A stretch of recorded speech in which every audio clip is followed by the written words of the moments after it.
Back to news. Nirmal జిల్లా ఖానాపూర్ లో రైతులు ఆందోళన చేపట్టారు. నచ్చన్ ఎల్లాపూర్ చౌరస్తాలో అన్నదాతలు రాస్తారోకో నిర్వహించారు. తడిసిన ధాన్యాన్ని కొనుగోలు చేయాలని డిమాండ్ చేశారు. అకాల వర్షాలకు వడ్లు తడిసి ముద్దయ్యాయి.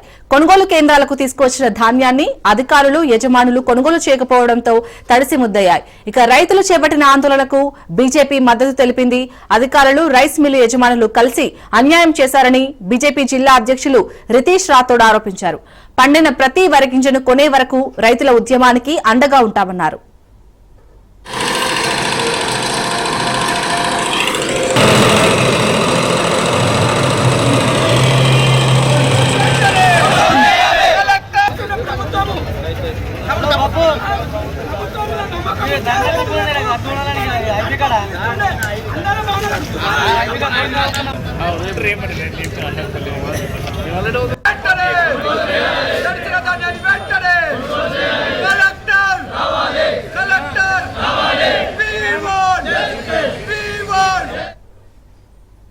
కడం మండల అంబర్పేట్ గ్రామంలో అయితే ప్యాడీ ఖరీదీ కేంద్రం ఉందో వడ్లు కొనే దగ్గర ఇక్కడనే అయితే రైతుల నుంచి తీసుకునే దాంట్లో క్వింటల్కు 2 కిలోలు కట్ చేసి రైస్ మిల్లులకు పంపిస్తే అక్కడ నుండి రైస్ మిల్లుకు పోయిన తర్వాత రైస్ మిల్లులో క్వింటల్కు 4 కిలోలు వాళ్ళు కట్ చేస్తా అంటున్నారు. ఒక్కొక్క రైతుకు క్వింటల్కు 7 నుంచి 8 కిలోలు కట్ చేస్తున్నారు. కట్ చేయ నిన్న సత్యనారాయణ రైతు ఆయన నాది 7 కిలోలు నేను కట్ చేసుకోను అంటే ఆయన లారీ రైస్ మిల్ ముందనే ఆపి ఉంచారు. అంటే ఏదైతే నిర్మల్ జిల్లాలో వడ్ల కొనుగోలులో మొత్తం కుంభకోణమే నడుస్తున్నది.